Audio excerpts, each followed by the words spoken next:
কোনো ব্যক্তির যদি পাহাড়ের সমানও ঋণ থাকে, এই দোয়া যদি আমল করে আল্লাহ পাক ওই ঋণও শোধ করে দিবেন ইনশাআল্লাহ।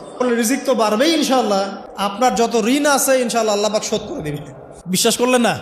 এই দোয়া শিখাই দিচ্ছি, এই জন্য আমাকে হাদিয়া দেওয়া দরকার, স্পেশালি আমাকে এখন হাদিয়া দেওয়া দরকার। এটা গুরুত্বপূর্ণ দোয়া শিখাই দিচ্ছি। আর ঋণ কেমন জানেন? ওই যে এখন মানুষ ঋণ নিচ্ছে 1 কোটি টাকা ব্যাংক থেকে, 2 কোটি টাকা ব্যাংক থেকে, হ্যাঁ, কত বছর, 10 বছরের জন্য, 20 বছরের জন্য বাড়ি করছে, তাই না? তার ধারণা এমন যে সে মারা গেলে তার ঋণটা কেউ না কেউ শোধ করে দিবেই দিবে, তাই তো?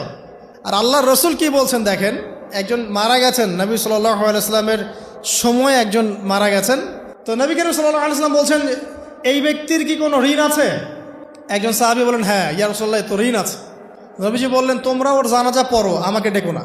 তোমরা ওর জানাজা পড়ে নাও, আমি জানাজা পড়তে চাচ্ছি না। আমি এখন কেমন করে আপনাকে বুঝাবো ঋণ কত ভয়ঙ্কর জিনিস?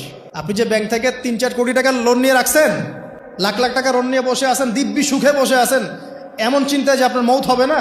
আর নবী সাল্লাল্লাহু আলাইহি ওয়াসাল্লামের সময়ে একজন মারা যাচ্ছেন, তিনি বলছেন তোমরা জানাজা পড়ে নাও, আমি জানাজা পড়তে চাচ্ছি না। মানে ঋণগ্রস্ত ব্যক্তির জানাজাও তিনি পড়তেন না। তারপরে একজন এসে বললেন, ইয়া রাসূলুল্লাহ, আমি তার ঋণ শোধ করে দিব, তার যা ঋণ আছে আমি শোধ করে দিব। তখন নবী এসে জানাজা পড়লেন সাল্লাল্লাহু আলাইহি ওয়াসাল্লাম। তা আপনার এই কোটি কোটি টাকা ঋণ শোধ করার লোক তো রেডি আছে নাকি? আছে না? সমস্যা নেই, আপনার জানাজা পড়া হবে। কারণ হুজুরকে আপনি 5,000 টাকা দিবেন, হুজুর জানাজা পড়াই দিবে, কোনো সমস্যা নেই। তারপরে আপনার মিলাদও হবে, আপনার একটা বড়সড় দোয়াও হবে ইনশাআল্লাহ।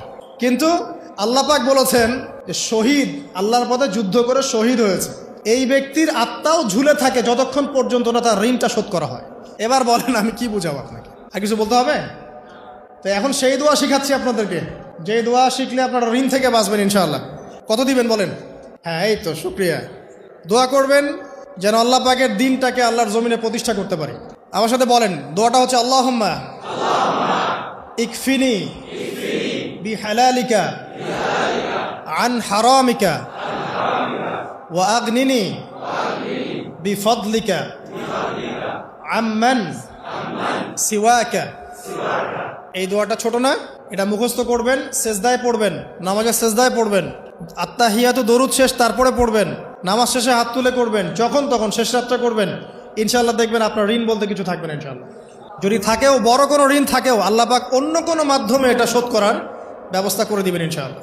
আমার জীবনে এমন ঘটনাও ঘটেছে, এটা এখন গল্পটা মনে পড়ে গেল তাই বলছে, যে 1,20,000 টাকা ঋণ আছে আমার, শোধ করার কোনো অপশন নাই। আচ্ছা, আমার চোখে ধরা পড়ছে না যে 1,20,000 টাকা আমি কেমনে দিব। কি হলো, হঠাৎ করে আমরা একটা সার্কুলার দেখলাম যে সারা বাংলাদেশে ইসলামিক ট্যালেন্ট খোঁজা হচ্ছে। 2000 এটা মনে হয় 17 কি 18 সালের কথা, হ্যাঁ 18 না,